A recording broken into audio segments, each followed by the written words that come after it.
자, 막내야, 이리 와서 술 한잔 따라봐.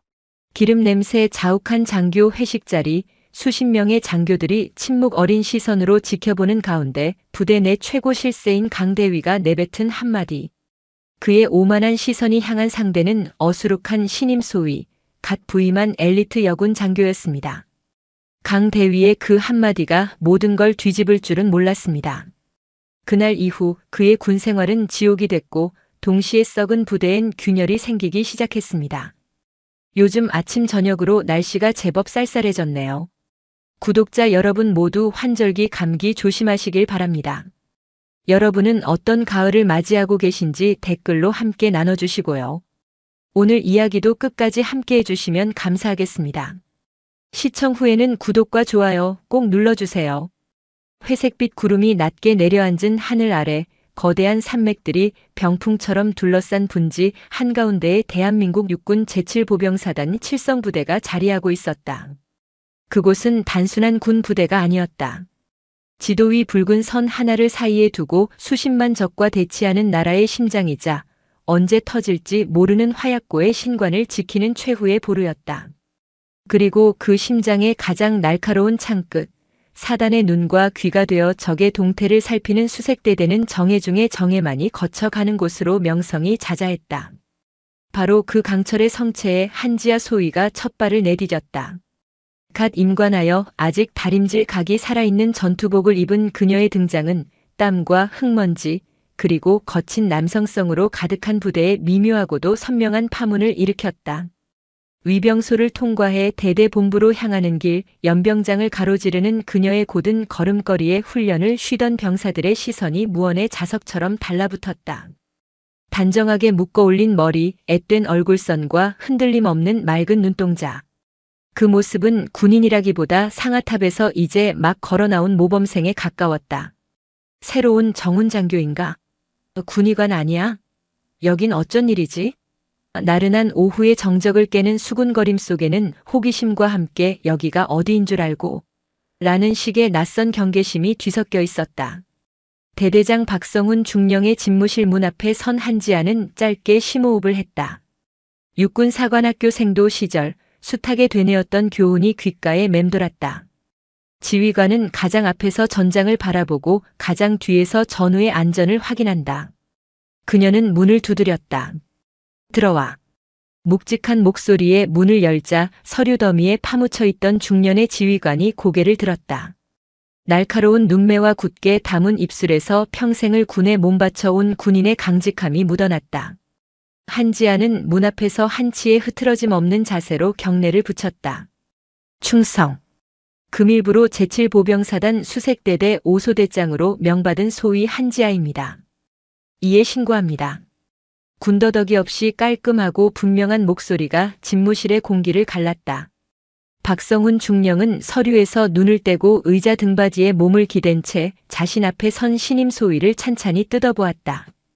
그의 손에 들린 인사기록 카드에는 화려하다 못해 비현실적인 경력들이 빼곡했다. 육사 수석 졸업, 보병 고등군사반 최우수 이수. 특히 독도법과 특공무술 평가 점수 옆에는 역대 여군 장교 중 전무후무한 기록이라는 붉은색 글씨의 교관 평가까지 적혀 있었다. 이론과 실무를 겸비한 그야말로 물건이 굴러들어온 셈이었다. 한소위, 우리 부대에 온 걸 환영하네. 박중령은 만족스러운 미소를 지으며 자리에서 일어났다. 자네 이력은 잘 봤어. 아주 훌륭하더군. 하지만 여긴 학교가 아니야. 알다시피 여긴 최전방이고 특히 우리 수색대대는 훈련 강도가 상상을 초월해. 서류 속 점수가 자네의 목숨을 지켜주진 않아. 잘 적응할 수 있겠나? 의례적인 질문이었지만 그 안에는 일말의 우려와 함께 그녀의 각오를 시험하려는 의도가 명백히 섞여 있었다. 한지아는 망설임 없이 그러나 차분하게 대답했다. 네, 대대장님. 어떤 임무든 완수할 자신이 있습니다. 이론은 실전 속에서 증명될 때 비로소 가치가 있다고 배웠습니다. 제 가치를 이곳에서 증명하고 싶습니다. 그녀의 눈빛에는 두려움이나 불안 대신 강한 자신감과 책임감이 서려 있었다. 첫인상은 합격이었다. 박중령은 흡족한 표정으로 고개를 끄덕였다.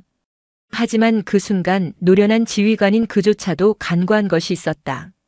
험준한 산세나 예측 불가능한 적보다 더 위험한 것은 때로 가장 가까운 곳에 있는 사람의 뒤틀린 마음이라는 것을. 대대장실을 나온 한지아를 기다리고 있던 것은 작전과장 강태준 대위였다. 그는 팔짱을 낀 채 비스듬히 복도 벽에 기대어 서서 노골적으로 평가하는 듯한 눈빛으로 그녀를 위아래로 훑쳤다. 그의 입가에는 비웃음과 경계심이 교묘하게 뒤섞여 있었다. 강 대위는 3사 출신으로 오직 악바리 근성과 특유의 정치력만으로 지금의 자리에 오른 입지전적인 인물이었다. 그에게 육사 출신, 특히 수석 졸업생이라는 타이틀은 선망의 대상인 동시에 극복해야 할 콤플렉스였다. 하물며 그 대상이 여자라는 사실은 그의 마초적인 자존심에 기름을 붓는 격이었다. 이야, 소문으로만 듣던 신임 소대장이 아주 뿅아리네. 여기가 학교인 줄 아나 봐. 12조의 비아냥거림이 복도를 울렸다. 한지아는 흔들림 없이 그를 마주보고 정중하게 경례를 붙였다. 처음 뵙겠습니다. 한지아 소위입니다. 강 대위는 경례를 받는 둥 마는 둥 하며 그녀의 주위를 어슬렁거리며 한 바퀴 돌았다. 마치 상인이 물건의 흠을 잡듯 집요한 시선이었다. 사관학교 수석이라며? 내가 아는데 공부만 잘하는 범생이들은 여기서 한 달도 못 버텨. 군대는 머리가 아니라 깡으로 하는 거거든.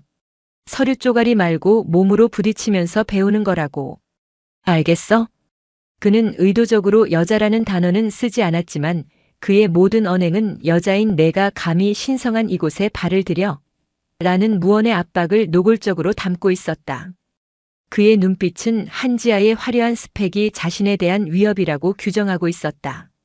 그는 이 겁없는 신입을 반드시 자신의 발 아래 꿀려 이 구역의 지배자가 누구인지 똑똑히 가르쳐주겠다고 결심했다. 그날 저녁 대대장교 식당에서는 한지아 소위의 환영을 겸한 정기 친목회가 열렸다. 시끌벅적한 분위기 속에서 고기 굽는 냄새와 술잔 부딪히는 소리가 요란했다. 하지만 그 소란함 속에서 한지아는 투명인간처럼 철저히 고립되어 있었다. 그때 술기운으로 얼굴이 불쾌해진 강태준 대위가 그녀의 옆자리에 털썩 주저앉았다. 그는 빈잔을 그녀의 앞에 놓으며 말했다. 자, 우리 부대의 새로운 막내 한소위. 부대에 왔으면 제일 먼저 배워야 할 게 뭔지 아나? 바로 술 따르는 법이야. 선배님들 잔 비어있는 거 안 보여? 어서 한 바퀴 싹 돌리고 와.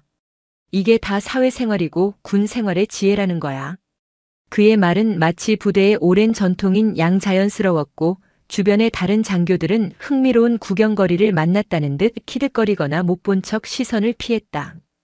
명백한 부조리였지만 친목과 환영이라는 그럴듯한 포장지 속에서 그것은 군대 문화의 일부로 둔갑하고 있었다. 한지아는 순간 입술을 깨물었다. 부당함에 맞서 싸우라고 배웠던 사관학교의 가르침과 눈앞의 현실 사이에서 짧은 갈등이 일었다. 하지만 그녀는 지금이 그 칼을 뽑을 때가 아님을 직감했다. 섣부른 반항은 고립을 심화시킬 뿐이었다. 그녀는 조용히 자리에서 일어나 소주병을 들었다. 그러나 그녀의 눈빛은 그 순간 테이블에 앉은 모든 장교들의 얼굴과 그들의 표정을 비겁한 침묵과 암묵적인 동조까지 하나하나 사진을 찍듯 머릿속에 그리고 마음속에 새기고 있었다. 화천의 밤은 도시의 그것과는 비교할 수 없을 만큼 깊고 어두웠다. 부대 밖 식당의 소란스러움이 마치 다른 세상의 일처럼 아득하게 느껴졌다. 장교단 친목회라는 이름으로 열린 술자리는 시간이 흐를수록 노골적인 권력의 장으로 변질되고 있었다. 그 중심에는 어김없이 강태준 대위가 있었다. 그는 술잔을 채우고 고기를 나르는 한지아 소위의 모습을 흡족한 눈으로 바라보며 자신의 영향력을 과시했다. 그에게 한지아는 더 이상 장교가 아니었다. 자신의 권위를 확인시켜주는 편리한 도구이자 마음껏 조종할 수 있는 장기판의 졸에 불과했다. 이야, 역시 사관학교 수석이라 그런가 눈치가 빠르네. 일도 잘하고. 그는 칭찬을 가장한 조롱을 던지며 젓가락으로 테이블 건너편을 가리켰다. 한소위, 저기 대대장님 술잔 비었다. 어서 가서 채워드려. 아, 그리고 안주는 상추쌈에 마늘 듬뿍 넣어서. 대대장님이 그렇게 드시는 거 좋아하시거든. 그는 마치 자신의 전속 비서에게 지시하듯 사소한 것 하나하나까지 명령했다. 주변의 장교들은 강 대위의 비위를 맞추기 위해 덩달아 한마디씩 거들었다. 정보과장 김민준 중위는 불편한 기색이 역력했지만 부대 내 최고 실세인 강 대위의 말에 감히 토를 달 용기가 없었다. 그는 그저 어색하게 웃으며 술잔을 비울 뿐이었다. 그의 침묵은 결과적으로 강태준의 행동에 동조하는 것과 같았다.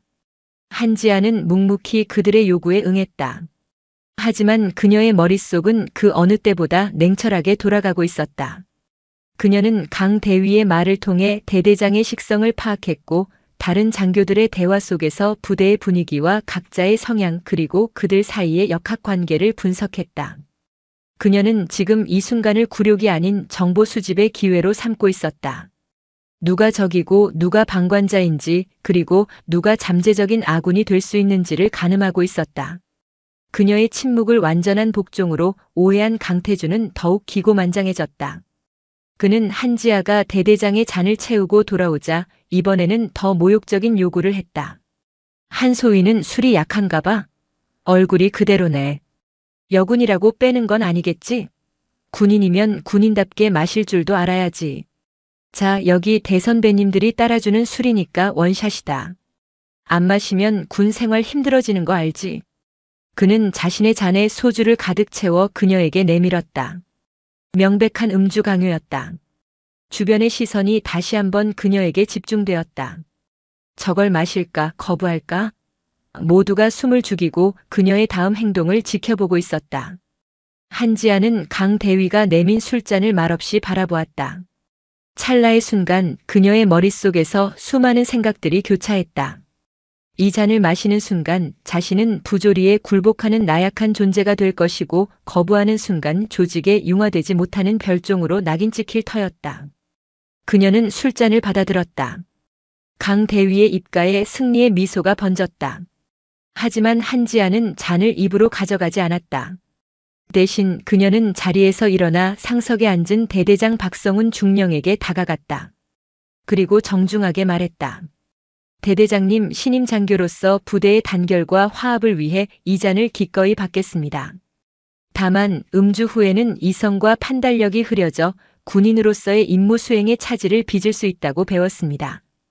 혹시라도 제가 술에 취해 실수를 저지르더라도 너그러이 용서해 주시겠습니까? 그녀의 말은 표면적으로는 양해를 구하는 것이었지만 그 속뜻은 날카로운 비수와 같았다. 만약 내가 이 술을 마시고 문제가 생긴다면 그 책임은 음주를 강요한 지휘관들에게 있다는 무언의 경고였다. 동시에 군인은 임무 수행을 최우선으로 해야 한다는 원칙을 상기시키며 음주 강요의 부당함을 에둘러 지적한 것이었다. 순간 식당 안의 분위기는 싸늘하게 얼어붙었다. 박성훈 중령은 당황한 기색을 감추지 못했다. 신임 소위의 당돌하지만 논리적인 반격에 그는 할 말을 잃었다. 강태준의 얼굴은 분노로 시뻘겋게 달아올랐다. 그는 자신의 의도가 완벽하게 간파당했다는 사실에 치욕을 느꼈다. 상황을 수습한 것은 박중령이었다. 허허, 한소희 말이 맞네. 군인은 늘 임무 수행이 최우선이지. 술은 즐길 만큼만 하는 게 좋아. 강요하지들 말게. 그는 어색하게 웃으며 상황을 무마했지만 그의 눈빛은 복잡하게 흔들리고 있었다. 술자리가 파하고 부대로 복귀하는 길 강태준은 분을 사귀지 못하고 길가에 돌멩이를 걷어찼다. 감히 나를 가르치려 들어? 그의 마음속에는 한지아에 대한 증오와 함께 정체를 알 수 없는 불안감이 싹트고 있었다. 그녀는 그가 지금까지 상대해왔던 어수룩한 신참들과는 차원이 달랐다. 그녀는 결코 만만한 상대가 아니었다. 그는 결심했다. 앞으로는 더 교묘하고 확실한 방법으로 그녀가 2번 다시는 기어오르지 못하도록 철저하게 짓밟아주겠다고. 침묵회 다음 날 수색대대의 아침은 언제나처럼 팽팽한 긴장감 속에서 시작되었다. 하지만 한지아 소위와 강태준 대위 사이에는 전날 밤의 사건으로 인해 보이지 않는 냉기가 흐르고 있었다. 강 대위는 자신의 공개적인 망신이 모두 한지아 때문이라고 생각하며 복수의 칼날을 갈고 있었다. 그는 더 이상 술자리 같은 비공식적인 자리에서 그녀를 건드리지 않기로 했다. 대신 그는 업무라는 가장 합법적이고 누구도 이의를 제기할 수 없는 폭력을 사용하기로 마음먹었다. 그의 첫 번째 공격은 서류 작업이었다. 작전과장인 그는 대대 내 모든 작전 계획과 훈련 결과 보고서를 총괄하고 있었다. 그는 산더미 같은 서류 뭉치를 한지아의 책상 위에 던지듯 내려놓았다. 한소희, 이거 어제까지 마무리했어야 할 서류들인데 내가 바빠서 깜빡했네. 자네가 오늘 중으로 좀 처리해줘. 사관학교 수석이라며? 이 정도는 껌이겠지. 아, 그리고 이건 대대장님께서 특별히 지시하신 사항이니 다른 업무보다 최우선으로 처리하도록. 마지막 말은 명백한 거짓말이었다. 하지만 소위인 그녀가 대대장의 지시를 일일이 확인할 방법은 없었다. 그것은 명백한 월권행위였다. 소대장인 그녀에게는 당장 처리해야 할 소대원들의 신상 파악과 교육 훈련 준비, 장비 점검이라는 주 임무가 있었다. 하지만 강 대위는 긴급한 작전 관련 업무와 대대장 지시사항이라는 거부할 수 없는 명분을 내세워 그녀를 압박했다. 한지아는 아무 말 없이 서류 뭉치를 받아들었다. 그가 어떤 의도로 이러는지 뻔히 알았지만 섣불리 반발하는 것은 그의 계략에 말려드는 것과 같았다. 그녀는 그날 밤 잠을 줄여가며 자신의 소대 업무와 강 대위가 떠넘긴 서류 작업을 모두 완벽하게 처리해냈다. 다음 날 아침 그녀가 밤새워 작성한 보고서를 제출했을 때 강 대위의 얼굴에는 당혹감이 스쳐 지나갔다. 그는 보고서를 훑어보지도 않고 트집을 잡기 시작했다. 이게 보고서야? 글씨체는 왜 이 모양이고 줄 간격은 왜 제멋대로야? 군대에서 보고서 쓰는 법도 안 배웠나? 다시 해와. 그의 지적은 터무니없었다. 보고서는 군 규정에 명시된 양식에 따라 한치의 오차도 없이 작성되어 있었다. 문제는 내용이 아니라 보고서를 제출한 사람이 한지아라는 사실 그 자체였다. 괴롭힘은 여기서 그치지 않았다. 그는 훈련장에서 사사건건 그녀의 소대를 걸고 넘어졌다. 한소희 소대는 왜 이렇게 동작이 굼떠? 소대장이 정신을 못 차리니 소대원들까지 저 모양이지. 전원 완전 군장하고 연병장 10바퀴. 그는 모든 소대원들이 보는 앞에서 그녀의 리더십을 깎아내리고 인격을 모독했다. 하지만 한지아는 흔들리지 않았다. 그녀는 소대원들에게 미안하다. 나의 부덕함으로 여러분을 고생시키는구나. 하지만 이 또한 훈련의 일부다. 더 강해지기 위한 과정이라고 생각하자. 라며 오히려 그들을 다독였다. 그녀의 진심 어린 모습에 소대원들은 부당한 지시에 분노하면서도 소대장을 위해 더욱 이를 악물었다. 그녀의 소대는 역설적으로 대대 내에서 가장 단합이 잘 되고 전투력이 뛰어난 소대로 거듭나고 있었다. 그러던 중 한지아의 소대에 이등병 하나가 새로 전입해왔다. 도시에서 곱게 자란 듯 유난히 훈련을 힘들어하고 밤마다 부모님 생각에 눈물 찢는 여린 청년이었다. 강태준은 그 병사를 한지아를 공격할 또 다른 도구로 이용하기로 했다. 그는 의도적으로 그 이등병을 지목해 저런 정신 상태로 전쟁 나면 총이나 제대로 쏠 수 있겠나? 한소위, 소대원 관리 제대로 안 하나? 라며 공개적으로 망신을 주었다. 그날 밤 한지아는 혼자 초소 근무를 서고 있던 그 이등병을 찾아갔다. 그리고 따뜻한 캔커피를 건네며 조용히 그의 옆에 앉았다. 그녀는 섣부른 위로나 충고 대신 자신의 이야기를 들려주었다. 처음 사관학교에 입교했을 때의 두려움, 힘든 훈련을 이겨냈던 경험, 그리고 군인이 되겠다고 결심했던 이유. 그녀의 진솔한 이야기에 이등병은 조금씩 마음을 열기 시작했고 이내 참았던 눈물을 터뜨렸다. 한지아는 그의 어깨를 말없이 다독여 주었다. 그날 이후 이등병은 눈에 띄게 달라졌다. 그녀의 진심이 한 병사의 마음을 움직인 것이다. 이러한 변화는 강태준 대위를 더욱 초조하게 만들었다. 짓밟으려 할수록 더욱 단단해지는 한지아의 모습에 그는 참을 수 없는 분노와 위기감을 느꼈다. 그는 이제 더 이상 간접적인 괴롭힘으로는 그녀를 무너뜨릴 수 없다고 판단했다. 그는 그녀의 군 생활에 치명적인 오점을 남길 수 있는 더 위험하고 교활한 덫을 놓기로 결심했다. 강태준 대위의 마음속에서 자라난 음모는 칠성부대 전체가 주목하는 중요한 훈련을 무대로 구체화되기 시작했다. 매년 가을에 실시되는 대항군 침투 및 경멸 훈련은 사단의 모든 부대가 참가하여 실전과 같은 상황 속에서 전투력을 검증받는 가장 큰 규모의 훈련이었다. 이 훈련의 성패는 대대의 명예는 물론 대대장 박성훈 중령의 진급까지 달려있을 만큼 그 무게가 남달랐다. 강태준은 바로 이 훈련을 자신의 계략을 실행할 완벽한 무대로 선택했다. 그는 작전 과장으로서의 권한을 10분 활용했다. 훈련 계획을 수립하는 회의에서 그는 교묘하게 지도를 조작하고 허위 정보를 흘려 특정 지역의 중요성을 과장하기 시작했다. 그가 지목한 곳은 독가촌 계곡이라 불리는 지도에도 제대로 나와 있지 않은 험준한 산악지대였다. 과거 6.25 전쟁 당시 빨치산의 소굴이었고 이후 수십 년간 사람의 발길이 끊겨 맹수와 독사가 들끓는다는 소문만 무성한 곳이었다. 최근 첩보에 따르면 이번 훈련에서 대항군 주력 부대가 이 독가촌 계곡에 비밀 지휘소를 설치할 가능성이 매우 높습니다. 이곳을 먼저 장악하고 적 지휘부를 무력화시키는 부대가 이번 훈련의 승패를 결정짓는 핵심적인 역할을 하게 될 것입니다. 그의 주장은 그럴듯했지만 사실은 전부 그가 꾸며낸 거짓말이었다. 그는 대항군 지휘부가 정반대 방향의 안전한 곳에 설치될 것이라는 정보를 이미 입수하고 있었다. 독가촌 계곡은 그야말로 텅 빈 함정이었던 셈이다. 그의 계획은 간단했다. 한지아의 소대에게 이 위험하고 아무것도 없는 계곡을 수색하라는 성공 가능성이 0에 수렴하는 임무를 부여하는 것이었다. 만약 그녀가 임무에 실패하면 경험 부족과 상황 판단 미숙이라는 죄를 뒤집어 씌워 문책하고 만에 하나 험준한 지형에서 사고라도 당한다면 그것이야말로 그가 바라는 최상의 시나리오였다. 훈련 계획 브리핑 날 강태준은 대대장과 모든 참모들이 모인 자리에서 마치 한지아를 배려하는 척하며 입을 열었다. 이번 훈련에서 가장 중요하고 명예로운 임무는 우리 대대의 자랑인 한지아 소위의 5소대에게 맡기는 것이 어떻겠습니까? 사관학교 수석의 뛰어난 능력을 마음껏 펼칠 좋은 기회가 될 것입니다. 모두의 기대가 큰 만큼 실수 없이 잘 해내리라 믿습니다. 그의 말에는 격려를 가장한 아기가 번들거리고 있었다.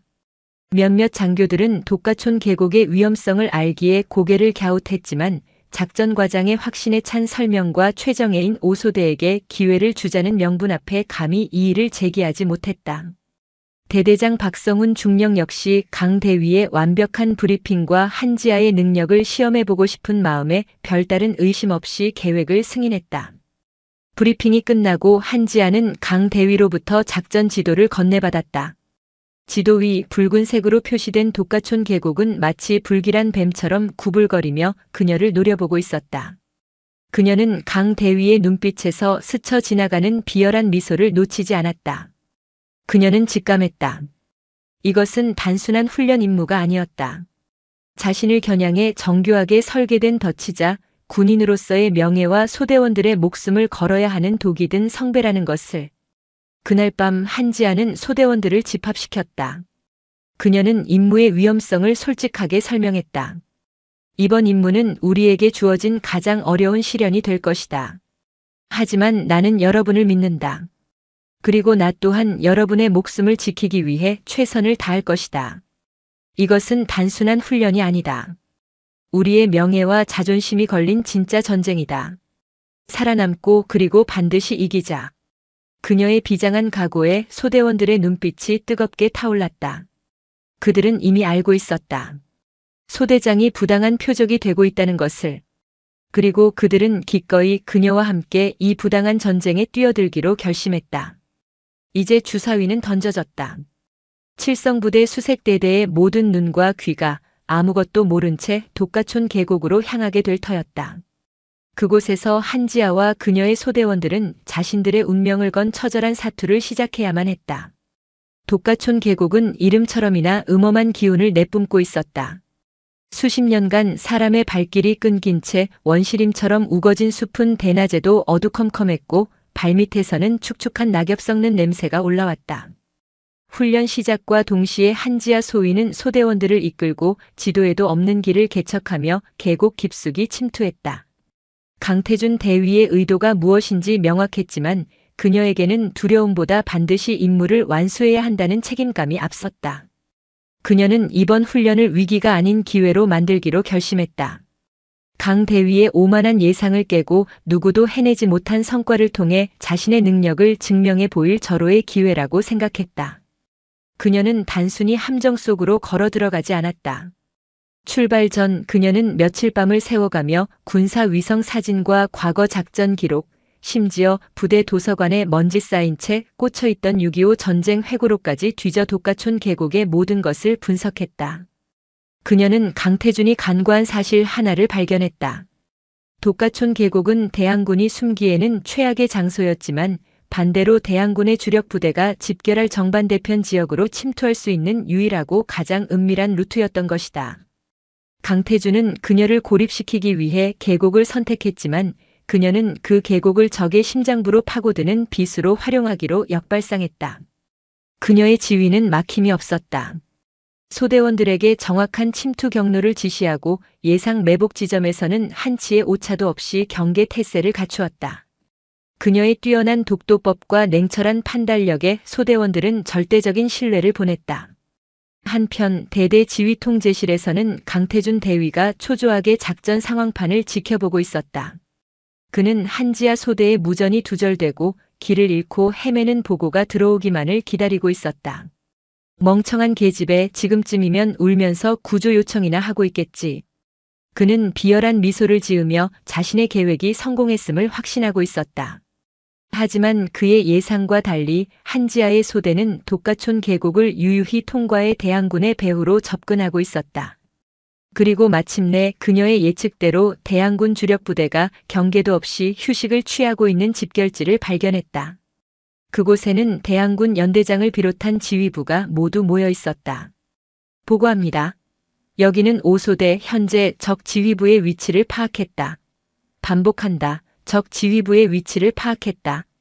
지지직거리는 무전기 너머로 들려온 한지아의 맑고 또렷한 목소리에 지휘 통제실의 모든 장교들이 숨을 죽였다. 강태준의 얼굴은 하얗게 질렸다. 뭐라고? 그게 무슨 소리야? 거긴 독가촌 계곡이 아니잖아. 그는 믿을 수 없다는 듯 소리쳤다. 무전기 너머로 한지아의 침착한 보고가 계속되었다. 독가촌 계곡을 통해 적 배후로 침투 성공. 현재 대항군은 경계가 매우 허술. 지금 즉시 기습 공격을 감행하면 최소한의 피해로 적 지휘부를 무력화시킬 수 있을 것으로 판단됨. 공격 허가를 요청한다. 그녀의 보고는 단순히 적을 발견한 것을 넘어 전세를 한 번에 뒤집을 수 있는 결정적인 정보였다. 대대장 박성훈 중령은 흥분을 감추지 못하고 자리에서 벌떡 일어났다. 그는 강태준을 매섭게 쏘아보며 외쳤다. 강대위, 이게 어떻게 된 일인가? 자네가 보고한 내용과 다르지 않나? 강태준은 식은땀을 흘리며 아무 말도 하지 못했다. 좋아. 즉시 공격을 승인한다. 모든 부대는 5소대의 보고를 기준으로 작전 계획을 전면 수정하라. 박 중령의 명령에 지휘 통제실은 일사불란하게 움직이기 시작했다. 강태준 대위만이 넋이 나간 사람처럼 제자리에 서서 작전 지도만을 멍하니 바라보고 있었다. 그는 자신의 덫이 오히려 한지아에게 날개를 달아준 꼴이 되었다는 것을 깨달았다. 독가촌 계곡은 그녀를 고립시키는 무덤이 아니라 그녀의 능력을 만천하에 증명하는 화려한 무대가 되어버린 것이다. 그날의 훈련은 한지아 소대의 혁혁한 공으로 칠성부대 창설 이래 가장 완벽한 승리로 기록되었다. 그녀는 대항군 연대장을 생포하는 전과를 올렸고 독가촌의 여우라는 새로운 별명을 얻게 되었다. 훈련 강평 시간에 사단장은 모든 지휘관들이 보는 앞에서 직접 그녀의 어깨에 표창을 달아주며 극찬을 아끼지 않았다. 한 소위의 창의적인 작전과 용기 있는 결단이 이번 훈련을 승리로 이끌었다. 모든 장교들은 고정관념에서 벗어나 한 소위처럼 생각하고 싸우는 법을 배우도록. 사단장의 칭찬은 강태준에게는 사형 선고나 다름없었다. 그는 모든 이들의 비웃음과 경멸 어린 시선을 받으며 고개를 숙여야 했다. 이제 그는 더 이상 교묘한 방식으로는 그녀를 상대할 수 없음을 깨달았다. 그의 마음속에서는 이성적인 판단을 넘어 그녀를 파멸시키고 말겠다는 맹목적인 증오와 악의만이 들끓고 있었다. 훈련의 영웅으로 떠오른 한지아 소위에게 쏟아지는 찬사와 격려는 오래가지 못했다. 훈련 강평의 흥분이 가라앉자 부대는 다시 일상의 궤도로 돌아왔고 그 궤도 위에는 강태준 대위라는 거대한 장애물이 여전히 버티고 있었다. 훈련에서의 완벽한 승리는 오히려 그를 제거해야 할 대상으로 규정하는 결과를 낳았다. 이제 그는 단순한 경쟁자가 아닌 자신의 군 생활을 송두리째 위협하는 명백한 적이었다. 한지아는 자신의 승리가 모든 것을 해결해 주리라 믿지 않았다. 그녀는 훈련이 끝나자마자 강 대위의 비상식적인 임무 부여와 그로 인해 소대원들이 겪어야 했던 위험을 상세히 기술하고 자신의 작전 수립 과정의 합리성을 증명하는 공식 보고서를 작성하여 대대장 박성훈 중령에게 제출했다. 그것은 단순한 결과 보고서가 아니었다. 부조리한 지휘 계통에 대한 정식 문제 제기이자 지휘관의 올바른 판단을 촉구하는 호소문이었다. 박성훈 중령은 보고서를 읽는 내내 굳은 표정을 풀지 못했다. 한지아의 논리적인 분석과 명백한 증거들은 작전 과장인 강태준이 명백한 의도를 가지고 그녀를 함정에 빠뜨리려 했다는 사실을 가리키고 있었다. 그는 분노했다. 자신의 눈과 귀를 가리고 부하를 사지로 내몬 작전 과장의 행태에 치가 떨렸다. 그는 즉시 강태준을 호출했다. 강 대위, 이게 어떻게 된 일인지 설명해보게. 박중령의 집무실에는 얼음장 같은 냉기가 흘렀다. 그러나 강태준은 조금도 위축되지 않았다. 그는 오히려 억울하다는 듯이 항변했다. 대대장님, 이건 명백한 모함입니다. 저는 단지 신임 소대장에게 실전적인 경험을 쌓게 해주고 싶었을 뿐입니다. 첩보에 오류가 있었던 것을 가지고 마치 제가 의도적으로 함정을 판 것처럼 매도하는 것은 부하로서 참을 수 없는 모욕입니다. 그는 교묘하게 논점을 흐렸다. 자신의 의도가 아닌 정보의 오류로 책임을 돌렸고 오히려 자신이 부하에게 모함을 당한 피해자인 것처럼 행세했다.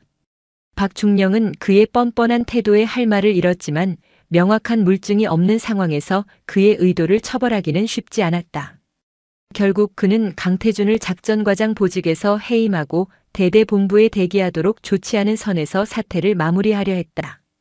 그것이 그가 할 수 있는 최선이었다. 하지만 그날 오후 박중령은 사단 인사참모로부터 한 통의 전화를 받았다. 인사참모는 강 대위와 동양 출신의 막역한 사이였다. 박중령, 듣자 하니 작전과장 문제로 시끄럽다던데. 강 대위가 의욕이 넘치다 보니 좀 과하게 한 모양이야. 그래도 부대 발전을 위해 열심히 하던 친구인데 너무 몰아세우지 말고 좋게 해결하는 게 어떻겠나? 괜히 일 크게 만들어서 부대 전체에 좋을 거 없잖아. 알지? 압력이었다. 좋은 게 좋은 거다라는 말로 포장된 사건을 조용히 덮으라는 명백한 외압이었다. 박중령은 거대한 조직에 보이지 않는 벽 앞에서 무력감을 느꼈다. 그는 정의를 외치고 싶었지만 그로 인해 자신이 감당해야 할 위험과 부대의 명예실추라는 현실적인 문제 앞에서 갈등했다. 그의 침묵과 망설임은 결국 시스템의 침묵으로 이어졌다. 강태준에 대한 징계는 흐지부지 되었고 그는 건강상의 이유로 잠시 보직에서 물러난 것일 뿐 곧 다른 요직으로 영전할 것이라는 소문이 파다하게 퍼졌다. 한지아는 진실을 밝혔음에도 불구하고 아무것도 바뀌지 않는 현실에 깊은 절망감을 느꼈다. 그녀는 이제 부대 내에서 선배를 찌른 독한 년 조직의 화합을 깨는 문제아로 낙인 찍혀 있었다. 동료들은 그녀를 피했고 그녀의 소대는 각종 훈련과 지원에서 의도적으로 배제되었다. 군이라는 조직에 대한 그녀의 신뢰가 뿌리부터 흔들리고 있었다. 그녀가 믿었던 정의는 힘있는 자들의 그물망 앞에서 너무나도 쉽게 무력화되었다. 그녀는 이제 선택의 기로에 섰다. 이대로 굴복하고 순응하며 살아남을 것인가 아니면 이 거대한 벽에 온몸으로 부딪혀 깨지더라도 끝까지 싸울 것인가. 시간은 한지아의 편이 아니었다. 사단 감찰부의 조사는 시간만 끌 뿐 이렇다 할 결론을 내지 못했다. 보직 해임된 강태준 대위는 근신 처분을 받았지만 여전히 부대 내에서 영향력을 행사하며 자신에게 동조하는 이들을 통해 한지아를 고립시켰다. 여자 하나 때문에 부대 분위기만 망쳤다. 괜히 일을 크게 만들어 여러 사람 피곤하게 한다는 식의 비난이 그녀의 등 뒤에 비수처럼 꽂혔다. 대대장 박성훈 중령은 그녀를 보호하려 애썼지만 사단 지휘부의 소극적인 태도와 부대 내에 보이지 않는 압력 앞에서 그가 할 수 있는 일은 많지 않았다. 한지아는 깨달았다. 이 싸움은 대대나 사단 수준에서는 끝낼 수 없다는 것을. 더 크고 더 공정한 힘이 필요했다. 깊은 고뇌의 밤이 지나갔다. 그녀는 군인이 되기로 결심했던 순간부터 가슴에 품어왔던 신념을 떠올렸다. 법과 원칙, 그리고 시스템에 대한 믿음. 그녀는 이 믿음을 마지막으로 시험해 보기로 결심했다. 그녀는 군 법무실을 찾아가 관련 규정을 모조리 뒤졌다. 그리고 군인 복무기본법에 명시된 상관의 부당한 지시에 대한 이해, 제기 및 소원 제출권이라는 조항을 발견했다. 그것이 그녀가 기댈 수 있는 마지막 동아줄이었다. 그녀는 그동안 기록해왔던 모든 자료를 정리했다.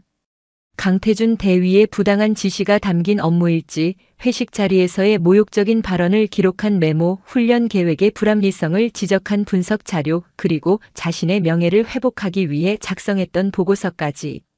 모든 증거는 날짜와 시간, 목격자의 이름까지 명확하게 기록되어 있었다. 그녀를 지지했던 김민준 중위는 처음에는 보복을 두려워하며 망설였지만 결국 양심의 가책을 이기지 못하고 사실 확인서에 서명해 주었다. 한지아는 이것들을 첨부하여 한 통의 진정서를 작성했다. 수신인은 육군본부 감찰실장이었다. 군 내부의 공식적인 최상위 소원수리 채널이었다. 동기들은 무모한 짓이라며 그녀를 말렸다. 그러다 너만 다쳐. 그냥 참아. 어차피 시간 지나면 다 잊혀질 거야. 하지만 그녀는 흔들리지 않았다. 이것이 내가 배운 군인 정신이다. 시스템이 죽었다면 내 손으로 그것이 살아있음을 증명하겠다. 진정서를 발송한 날 밤 그녀는 아버지에게 전화를 걸었다. 그녀의 아버지는 삼성 장군으로 예편한 한진우 예비역 중장이었다. 현역 시절 그는 누구보다 강직하고 청렴한 성품으로 모든 이의 존경을 받는 참군인의 표상이었다. 그는 현재 국방 관련 연구소에서 조용히 연구 활동에 매진하고 있었다. 아버지, 저 지아입니다. 그래, 딸. 목소리가 무겁구나. 무슨 일 있느냐? 그녀는 그동안의 일을 모두 털어놓지 않았다. 다만 군 생활 중 겪는 어려움을 해결하기 위해 육군본부에 정식으로 진정서를 제출했다는 사실만을 담담하게 알렸다. 저는 제가 배운 대로 군의 공식적인 절차를 통해 문제를 해결하려 합니다. 그 과정이 얼마나 힘들고 외로운 길이 될지 각오하고 있습니다. 다만 아버지께서는 제 선택이 틀리지 않았다고 끝까지 지지해 주셨으면 합니다. 그녀는 아버지의 힘을 빌리려는 것이 아니었다. 그저 자신의 신념에 대한 지지를 받고 싶었을 뿐이었다. 전화기 너머의 아버지는 한동안 말이 없다가 낮은 목소리로 말했다. 지아야. 군인은 때로 가장 외로운 자리에서 가장 어려운 결정을 해야만 한다. 정의를 지키는 길은 언제나 가시밭길이었지. 아비는 내가 그 길을 선택한 것이 자랑스럽다. 군은 스스로 정화할 능력이 있는 조직이다. 내가 그 능력을 일깨우는 방아쇠가 될 것이다. 어떤 결과가 나오든 너는 군인으로서 가장 자랑스러운 일을 한 것이다. 잊지 마라. 너는 혼자가 아니다. 아버지의 한마디에 그녀는 다시 한번 용기를 얻었다. 한지아의 진정서는 거대한 육군 조직의 수많은 서류 더미 속으로 조용히 사라지는 듯 보였다. 며칠이 지나도 아무런 소식이 없었다. 부대 내에서 그녀의 입지는 점점 더 좁아졌고 강태준 대위는 곧 다른 부대로 전출 가는 형식으로 사실상 징계를 피해가게 될 것이라는 소문까지 돌았다. 그녀는 점점 지쳐갔다. 자신의 믿음이 어리석었던 것은 아닐까 하는 회의감이 들었다. 하지만 그녀가 보낸 편지는 사라지지 않았다. 육군본부 감찰실에 도착한 그녀의 진정서는 그 논리정연함과 방대한 증거 자료 덕분에 실무장교의 눈에 띄어 접수되었다. 그리고 며칠 후 그 서류는 마침내 감찰실장인 이성훈 소장의 책상 위에 오르게 되었다. 이성훈 소장은 육군 내에서 원칙과 소신을 지키기로 유명한 인물이었다. 그는 한지아의 아버지인 한진우 예비역 중장이 현역 시절 아끼던 후배이기도 했다. 그는 진정서 표지에 적힌 한지아라는 이름을 보고 잠시 생각에 잠겼다. 그 호랑이 같던 장군님의 따님인가? 그는 한진우 장군의 딸이라는 사실에 주목한 것이 아니었다. 오히려 그는 그런 강직한 군인의 딸이 목숨을 걸고 이런 진정서를 냈다면 그 안에는 반드시 외면해서는 안 될 진실이 담겨 있을 것이라고 확신했다. 그는 밤늦게까지 서류를 읽고 또 읽었다. 한 신임 장교가 겪었을 부조리와 모멸감, 그리고 거대한 조직의 벽 앞에서 느꼈을 절망감이 행간마다 처절하게 묻어나왔다. 이것은 단순히 한두 사람의 문제가 아니었다. 군 조직 전체에 퍼져 있는 병폐의 단면을 보여주는 심각한 사건이었다. 특히 사단 감찰부가 사건을 축소, 은폐하려 한 정황은 결코 묵과할 수 없는 일이었다. 그는 이 사건을 군 개혁의 신호탄으로 삼기로 결심했다. 며칠 후 칠성부대에는 날벼락 같은 소식이 전해졌다.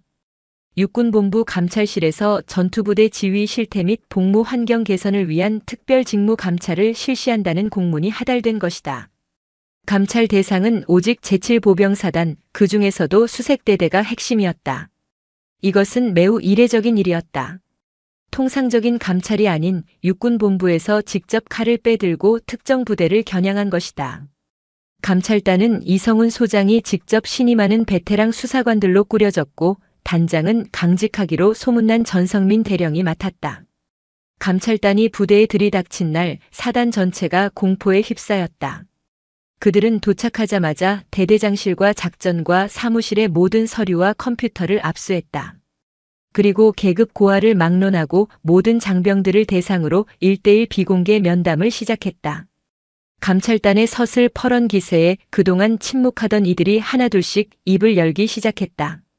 강태준 대위에게 당했던 다른 피해자들의 증언이 쏟아져 나왔고 그를 비호했던 다른 장교들의 이름도 거론되었다.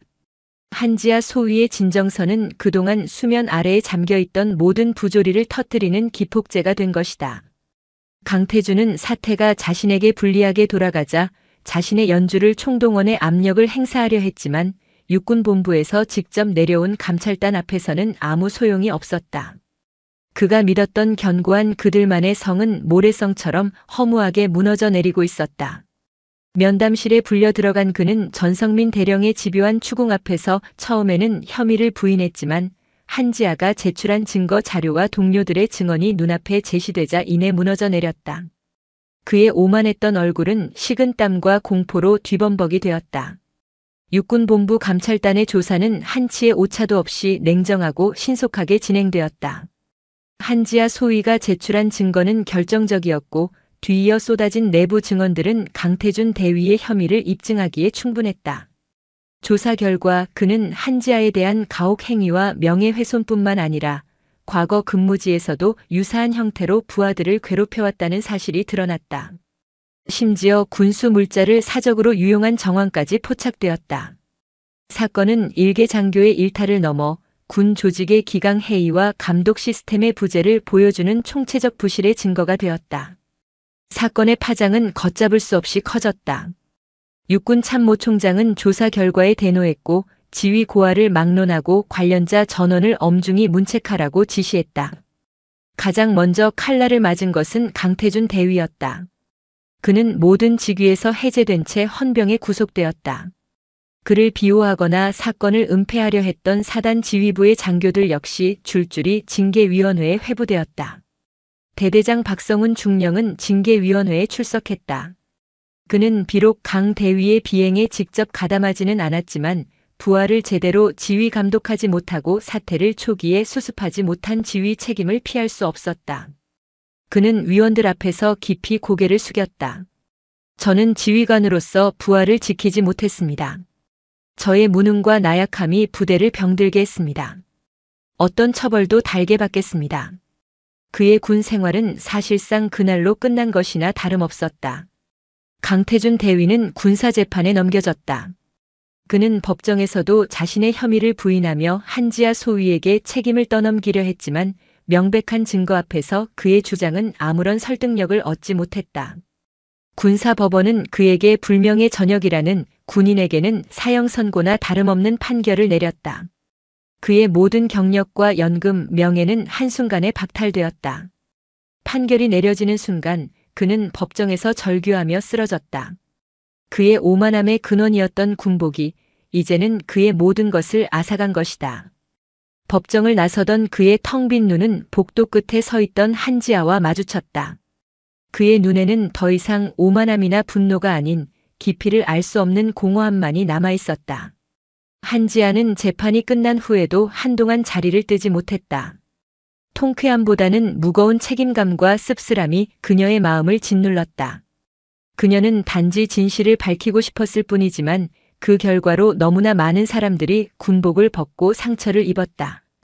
그녀는 복도 창가에 서서 노을이 지는 연병장을 말없이 내려다보았다. 그때 등 뒤에서 조용한 목소리가 들려왔다. 자네 덕분에 군이 조금은 더 깨끗해졌을 거라 믿는다. 감찰단장이었던 전성민 대령이었다. 그는 따뜻한 눈빛으로 그녀를 바라보며 말을 이었다. 군이라는 조직은 때로 아픈 상처를 스스로 도려내야만 앞으로 나아갈 수 있네. 자네는 그 누구도 하지 못했던 용기 있는 일을 한 거야. 스스로를 자책하지 말게. 자네 같은 군인이 있는 한 우리 군의 미래는 아직 밝다고 생각하네. 그의 진심 어린 격려는 그녀의 마음에 큰 위로가 되었다. 그녀는 고개를 숙여 예를 표했다. 거대한 폭풍은 지나갔다. 이제 그녀에게는 무너진 부대를 다시 일으켜 세우고 새로운 희망을 만들어가야 할 더 큰 책임이 남겨져 있었다. 심판의 날은 끝났지만 그녀의 진짜 전쟁은 이제부터 시작이었다. 거대한 폭풍이 휩쓸고 간 칠성부대 수색대대에는 어색한 평온이 찾아왔다. 대대 지휘부와 장교단 대부분이 교체되었고 새로운 대대장이 부임했다. 신임 대대장은 부대의 무너진 기강을 바로 세우고 상처받은 대대원들의 마음을 치유하는 것을 최우선 과제로 삼았다. 그는 부임 첫날 모든 대대원이 모인 자리에서 공개적으로 한지아 소위의 이름을 언급했다. 나는 이번 사건을 통해 우리 부대가 무엇을 잘못했는지 그리고 무엇을 바꿔야 하는지 똑똑히 알게 되었다. 한지아 소위는 부조리에 맞서 진실을 밝힌 용기 있는 군인이다. 그녀의 행동은 우리 모두에게 경종을 울렸고 군이 더 나은 방향으로 나아갈 수 있는 기회를 주었다. 그녀를 비난하거나 편견을 갖는 행위는 결코 용납하지 않을 것이다.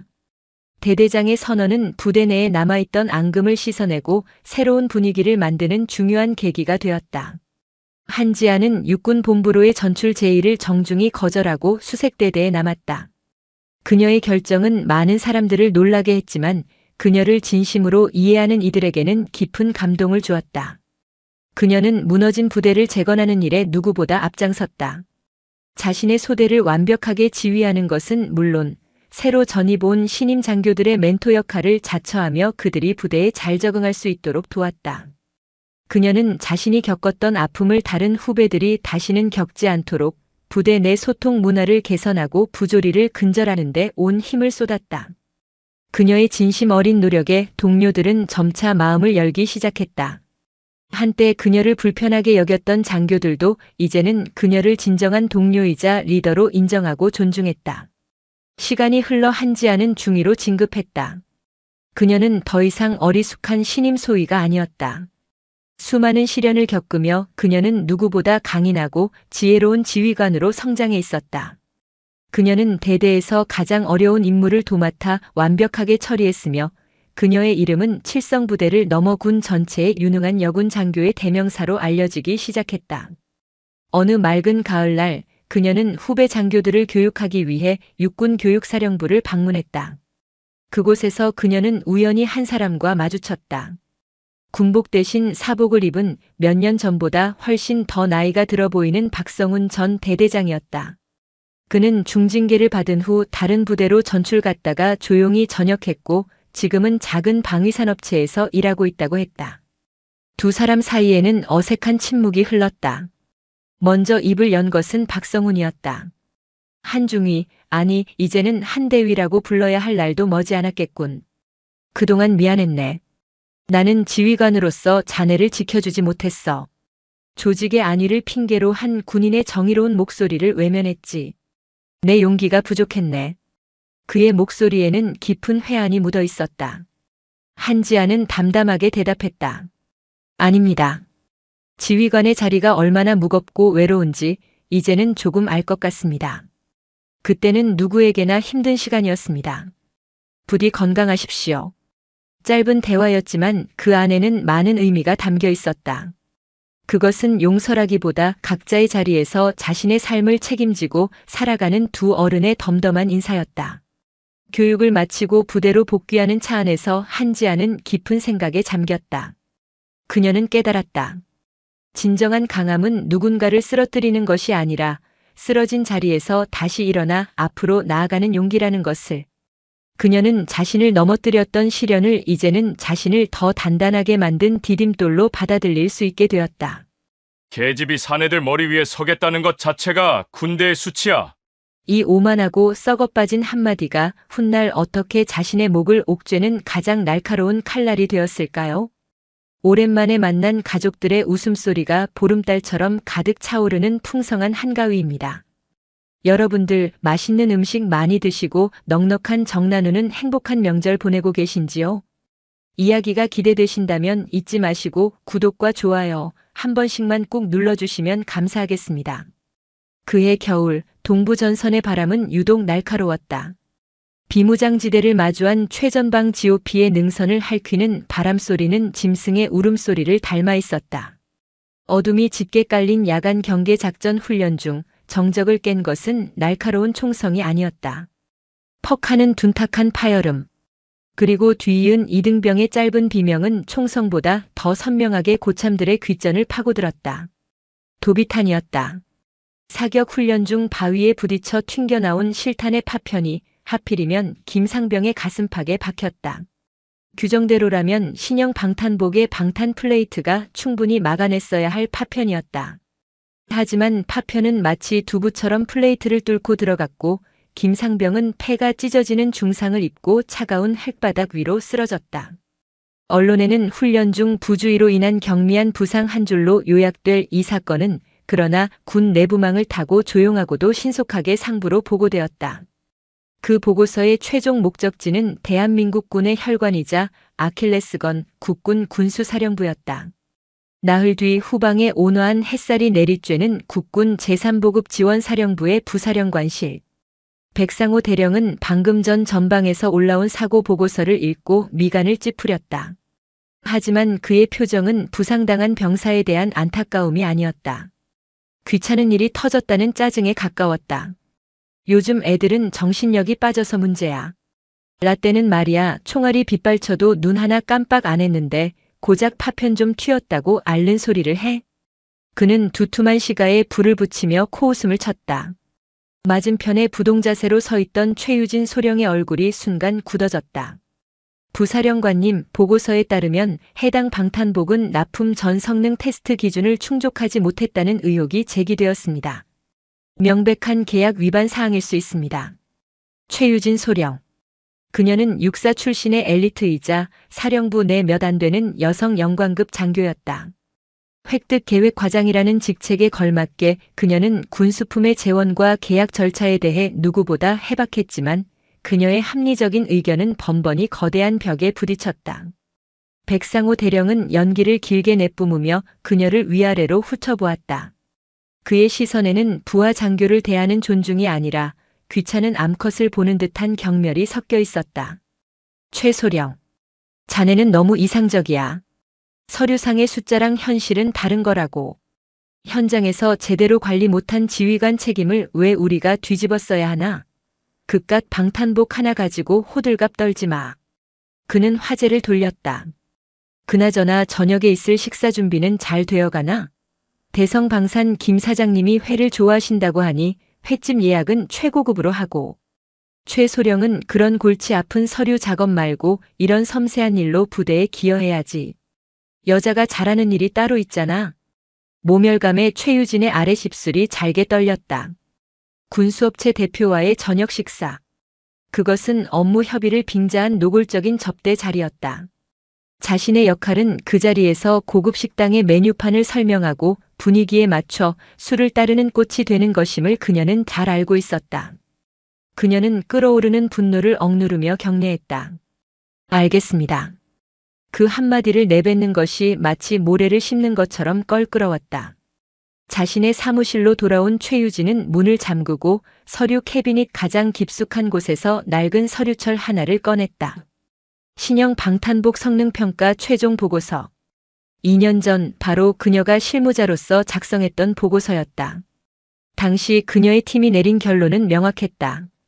방호 능력 미달, 핵심 소재 결함 의심, 계약 부적합. 하지만 그 보고서는 백상호 대령의 책상 위에서 단 하룻밤 만에 방호 능력 우수, 일부 경미한 결함은 개선 가능, 계약 적합으로 둔갑했다. 그녀는 당시 상관이었던 백상호에게 필사적으로 항의했다. 대령님, 이건 안 됩니다. 이건 우리 장병들의 목숨이 달린 문제입니다. 백상호는 그런 그녀를 비웃었다. 최소령, 자네 아직도 군대가 학교인 줄 아나? 애국심만으로 군대가 돌아가는 게 아니야. 대성방산 뒤에 누가 있는지 몰라. 괜히 긁어부스럼 만들지 마. 조용히 시키는 일이나 해. 자네 여자 몸으로 이 자리까지 올라온 거 누가 밀어줘서 된 것 같아? 줄 잘 서야지, 줄 잘. 그날의 기억이 어제 일처럼 생생하게 떠올랐다. 결국 보고서는 조작되었고 수백억 원 규모의 계약은 강행되었다. 그리고 2년이 지난 오늘 서류 속의 결함은 최전방 병사의 찢어진 폐부라는 끔찍한 현실이 되어 돌아왔다. 최유진은 깊은 무력감에 휩싸였다. 이 거대한 부패의 사슬 안에서 자신은 그저 무력한 셔츠의 단추 하나에 불과했다. 그녀는 보고서를 다시 서류철에 넣고 캐비닛 가장 깊은 곳으로 밀어넣었다. 진실은 그렇게 또다시 어둠 속으로 묻히는 듯 했다. 한 달 뒤 부대의 파문이 일었다. 공석이던 제3보급 지원사령부의 신임 사령관이 임명된다는 소식이 전해진 것이다. 백상호 대령은 자신의 집무실에서 측근들을 모아놓고 자신만만하게 떠들었다. 걱정들 마라. 이번에 오시는 분, 내가 육본에 있을 때 모셨던 분이야. 나랑은 막역한 사이지. 사실상 내가 이 부대의 진짜 주인이라는 건 변함없다는 소리야. 하하. 그는 이미 차기 사령관 자리가 자신의 것이라고 굳게 믿고 있었다. 하지만 국방부 인트라넷을 통해 공식적으로 하달된 임명 공고문은 그의 얼굴을 그리고 부대 전체를 경악으로 물들였다. 임 제3보급 지원사령부 사령관. 육군 준장이. 현. 그 이름 아래에는 낯선 이력이 따라붙었다. 육사가 아닌 학사장교 출신. 전투병과가 아닌 군수병과. 야전 경험 전무. 이력서의 대부분은 미국 대학에서의 군수학 석박사 학위와 국방부 감사관실에서의 근무 경력으로 채워져 있었다. 사진 속의 그녀는 화장기 없는 얼굴에 안경을 쓴 마르고 차가운 인상의 중년 여성이었다. 백상호의 집무실은 찬물을 끼얹은 듯 조용해졌다. 뭐야 이거. 계집이잖아. 한 참모가 믿을 수 없다는 듯 중얼거렸다. 백상호는 구겨진 공고문을 책상 위에 내던졌다. 그의 얼굴은 분노로 시뻘게 달아올라 있었다. 감사관실 출신이라고. 냄새나 맡고 다니는 똥파리를 사령관으로 보낸다고. 이건 명백히 나를 겨냥한 물먹이기야. 그는 이내 비열한 미소를 지었다. 하지만 상관없지. 전투도 모르는 비주류가 어디까지 할 수 있겠냐고. 좋아, 아주 좋은 기회야.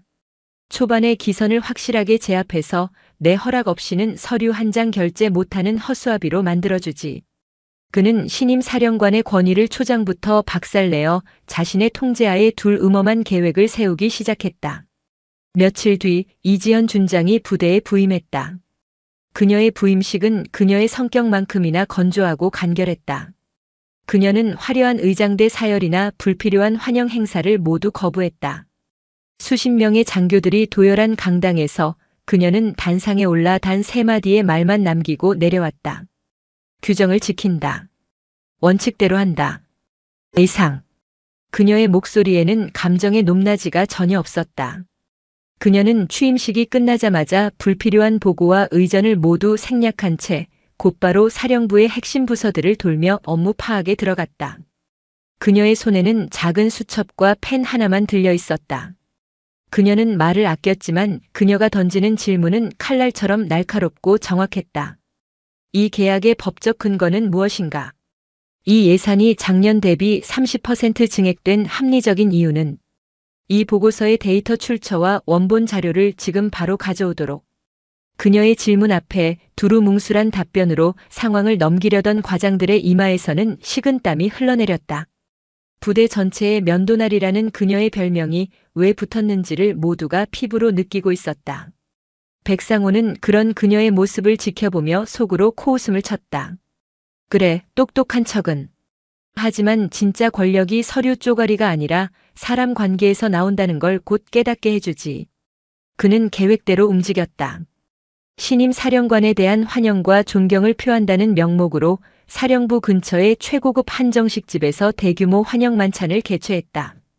그 자리에는 사령부의 주요 간부들은 물론 대성방산을 비롯한 수십 개의 주요 군수업체 대표들이 총출동했다. 그것은 환영의 자리가 아니었다.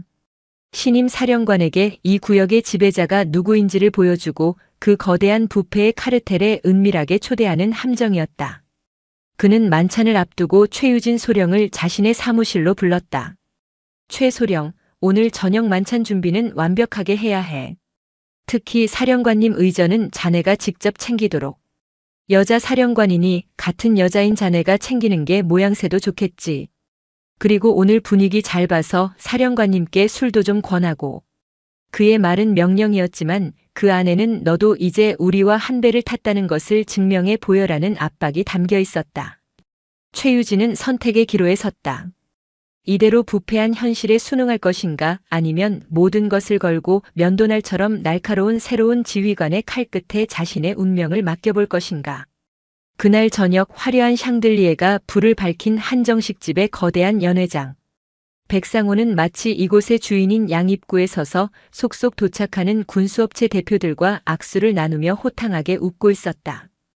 연회장은 곧 대한민국 군수 산업을 움직이는 권력자들의 은밀한 사교장으로 변해갔다. 약속된 시간이 되자 연회장 문이 열리고 이지현 준장이 모습을 드러냈다. 그녀는 화려한 장식이 달린 장성급 예복이 아닌 가장 단순한 형태의 근무복 차림이었다. 그 모습에 백상호의 미간이 미세하게 찌푸려졌다. 아이고 사령관님, 이렇게 누추한 곳까지 친히 왕림해 주셔서 영광입니다. 백상호는 과장된 몸짓으로 그녀를 맞이했다. 이지현은 그의 요란한 환영 인사에 가볍게 목례만 할 뿐 아무런 대꾸도 하지 않았다. 그녀의 감정 없는 눈이 연회장을 천천히 훑었다. 군인보다 군수업체 사람들이 더 많이 와 있는 기묘한 풍경. 그리고 그들 사이에 오가는 노골적인 아첨과 은밀한 눈빛들. 그녀는 모든 것을 자신의 눈에 담고 있었다. 백상호는 그녀를 가장 상석으로 안내했다. 그녀의 양옆에는 대성방산의 김 사장과 다른 주요 업체 대표들이 자리 잡았다. 곧이어 사내 진미가 끝도 없이 차려져 나왔고 값비싼 양주가 잔을 채웠다. 사령관님의 영전을 진심으로 축하드립니다. 우리 제3보급 지원사령부의 무궁한 발전을 위하여. 백상호가 잔을 높이 들며 건배를 제의했다. 모두가 일어서서 잔을 부딪혔다.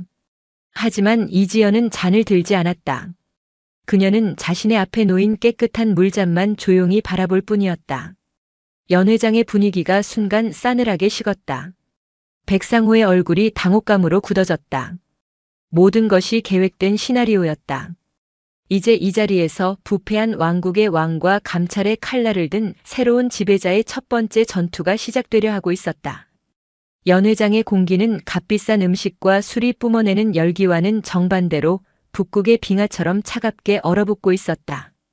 백상호 대령이 높이 쳐들었던 술잔이 허공에서 민망하게 떨렸다. 수십 명의 시선이 이지현 준장의 앞에 놓인 깨끗한 물잔과 감정의 동요 하나 없는 그녀의 얼굴에 번갈아 꽂혔다. 그것은 단순한 거절이 아니었다. 이 자리를 주최한 백상호의 권위, 그리고 이 자리에 모인 군수업체 대표들과의 유착관계 자체를 부정하는 명백한 선전포고였다.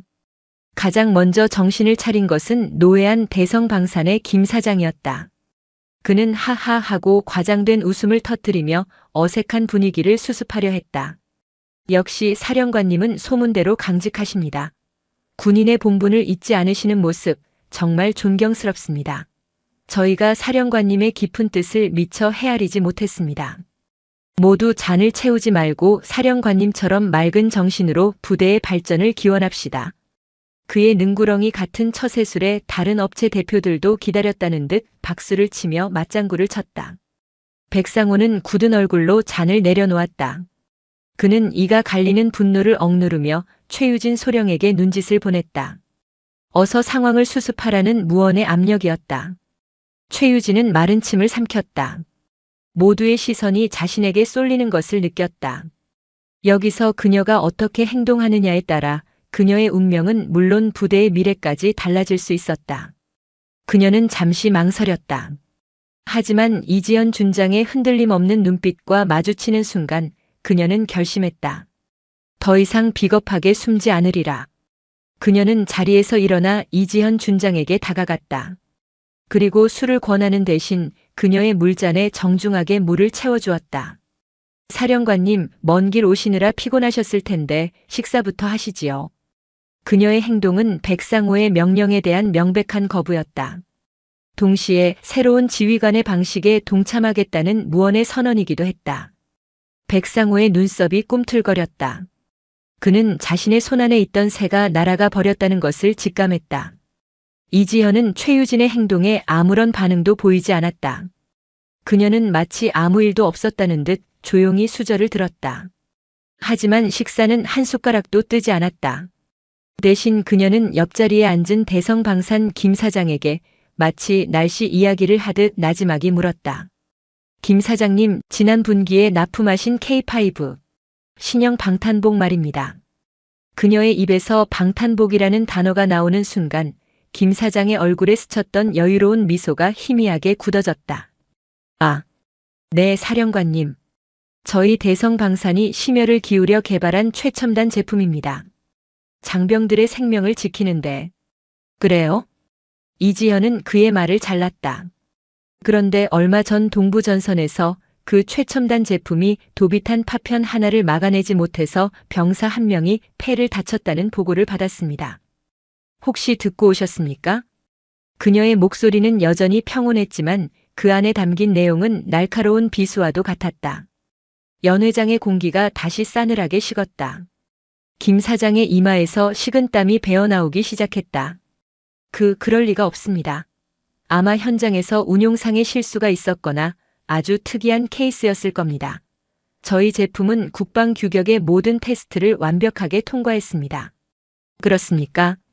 제가 국방부 감사관실에서 근무할 때 서류상의 완벽함이 현실에서는 얼마나 허망하게 무너지는지를 수없이 봐왔습니다. 이지현은 백상호 대령을 향해 고개를 돌렸다. 그녀의 눈빛은 이제 단순한 서늘함을 넘어 상대를 꿰뚫어 보는 듯한 압도적인 힘을 담고 있었다. 백상호 부사령관. 당시 계약의 최종 책임자로서 이번 사건에 대해 어떻게 생각하나? 이건 역시 정신력이 빠진 요즘 애들 탓인가? 그녀는 백상호가 최유진에게 했던 말을 정확하게 인용했다. 백상호는 마치 망치로 머리를 한 대 얻어맞은 듯한 충격에 휩싸였다. 그녀가 어떻게 그 대화를 알고 있는가? 부임한 지 며칠 되지 않은 그녀가 이미 부대의 내부 사정을 손바닥 보듯 꿰뚫고 있다는 사실에 그는 전율했다. 설마 최유진 적의 집이. 그의 의심 어린 시선이 최유진에게 향했지만 그녀는 굳은 표정으로 바닥만 내려다보고 있었다. 백상호는 노련한 정치 군인이었다. 그는 이내 당혹감을 감추고 태연한 표정으로 대답했다. 사령관님, 오해가 있으신 것 같습니다. 저는 다만 우리 장병들의 강인한 정신력을 강조하고자 했던 말입니다. 이번 사건에 대해서는 현재 정확한 원인을 조사 중에 있으며 만약 제품에 결함이 있다면 규정과 원칙에 따라 엄정하게 처리할 것입니다. 규정과 원칙이라. 이지현은 나지막이 은졸였다. 좋은 말이군. 내가 가장 좋아하는 말이기도 하지. 그녀는 자리에서 일어섰다. 연회장에 모인 모든 이들이 반사적으로 자리에서 따라 일어섰다. 오늘 환영 만찬을 준비해 주신 부사령관과 바쁘신 와중에도 참석해 주신 업체 대표님들께는 감사 인사를 전합니다. 하지만 저는 외부 인사들과의 불필요한 저녁 식사보다는 제 부하들과 함께 내일 아침 식사를 하는 것을 더 중요하게 생각합니다. 그녀는 최유진 소령을 향해 말했다. 최 소령. 내일 아침 6시 사병식당에서 보자. 부대 내 모든 급양 및 보급 관련 서류 원본을 준비하도록. 그녀는 그 말만 남기고 더 이상 뒤도 돌아보지 않은 채 연회장을 빠져나갔다. 그녀가 떠난 자리에는 엄청난 폭풍이 휩쓸고 지나간 듯한 정적만이 감돌았다. 화려했던 만찬은 그렇게 시작도 하기 전에 끝나버렸다. 백상호는 부들부들 떨리는 손으로 술잔을 집어 단숨에 양주를 들이켰다. 그의 눈은 분노와 모욕감으로 이글거렸다. 보이지 않는 전쟁은 이미 시작되었다. 그리고 그 첫 번째 전투에서 그는 완벽하게 패배했다. 다음 날 새벽 해가 뜨기도 전부터 제3보급 지원사령부는 부산했다. 사령관이 사병식당에서 아침 식사를 한다는 소식에 취사병들은 밤새 비상근무를 서며 평소와는 비교도 안 될 만큼 정성스럽게 식사를 준비했다. 백상호는 어젯밤의 패배를 만회라도 하려는 듯 이른 아침부터 식당을 돌며 위생 상태를 점검하고 병사들의 복장을 단속하는 등 요란을 떨었다. 정확히 아침 6시 이지연은 약속대로 사병식당의 모습을 드러냈다. 그녀는 다른 병사들과 똑같이 식판을 들고 줄을 서서 배식을 받았다. 사령관과 함께 식사를 하게 된 병사들은 긴장감에 밥이 입으로 들어가는지 코로 들어가는지 모를 지경이었다. 그녀는 식사를 하는 내내 아무 말도 하지 않았다. 하지만 그녀의 눈은 식당 구석구석을 샅샅이 훑고 있었다. 낡아서 물이 새는 배식대, 위생 상태가 불량한 식기 건조기, 그리고 병사들의 식판 위에 놓인 부실한 반찬들. 그녀는 모든 것을 자신의 기억 속에 저장하고 있었다. 식사를 마친 그녀는 백상호와 주요 간부들, 그리고 최유진 소령을 식당 한편에 마련된 회의 테이블로 불렀다. 테이블 위에는 최유진이 밤새 준비한 수십 권의 서류철이 산더미처럼 쌓여 있었다. 지금부터 부대 급양 시스템에 대한 긴급 감찰을 시작한다. 그녀의 선언에 간부들의 얼굴이 굳어졌다. 최소령, 지난 3년간의 부식 발주 내역과 실제 검수 기록, 그리고 재고 실사 자료를 대조해서 보고하도록. 최유진은 기다렸다는 듯이 서류를 펼쳐들고 보고를 시작했다. 그녀의 보고는 냉정하고 정확했다. 서류상의 숫자들은 하나씩 진실을 드러내기 시작했다. 장부상으로는 매일 최고 등급의 한우가 수십 킬로그램씩 납품된 것으로 되어 있었지만 실제 검수 사진에 찍힌 고기는 등급을 알 수 없는 수입산 냉동육이었다. 신선해야 할 채소들은 유통기한이 임박한 떨이 상품으로 대체되어 있었고 그 차액은 고스란히 누군가의 주머니 속으로 사라졌다. 서류상의 재고와 실제 창고의 재고 사이에는 엄청난 차이가 있었다. 보고가 진행될수록 급양 책임자들의 얼굴은 하얗게 질려갔다. 백상호는 애써 태연한 척했지만 그의 손가락이 초조하게 테이블을 두드리고 있었다. 이상입니다. 서류상으로만 계산해도 지난 3년간 증발한 예산은 최소 5억 원 이상으로 추정됩니다. 최유진의 보고가 끝나자 이지연은 백상호를 향해 고개를 돌렸다. 부사령관, 이 엄청난 차액은 모두 어디로 갔나? 병사들이 먹어야 할 밥을 훔쳐서 어디에 사용했지? 그녀의 질문은 더 이상 의혹 제기가 아니었다. 확신에 찬 신문이었다. 백상호는 자리에서 벌떡 일어났다. 사령관님, 이것은 명백한 음해입니다. 저는 결코 부끄러운 짓을 한 적이 없습니다. 이것은 실무자들의 행정착오이거나 최유진 소령이 개인적인 감정으로 저를 모함하는 것입니다. 그는 모든 책임을 실무자에게 떠넘기고 최유진을 배신자로 몰아세우며 위기를 벗어나려 했다. 바로 그때 식당 문이 열리며 헌병대 수사관들이 들어왔다. 그들의 손에는 압수수색 영장이 들려 있었다. 이지현은 차가운 목소리로 말했다. 나는 추정이나 의혹만으로 사람을 잡지 않는다.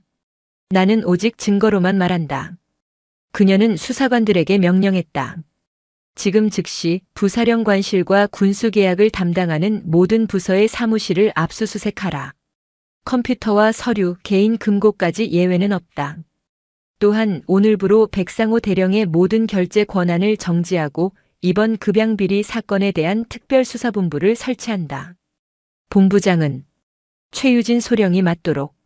그녀의 마지막 말은 이 보이지 않는 전쟁의 지휘권이 이제 누구에게 있는지를 모두에게 똑똑히 각인시키는 확인사살과도 같았다.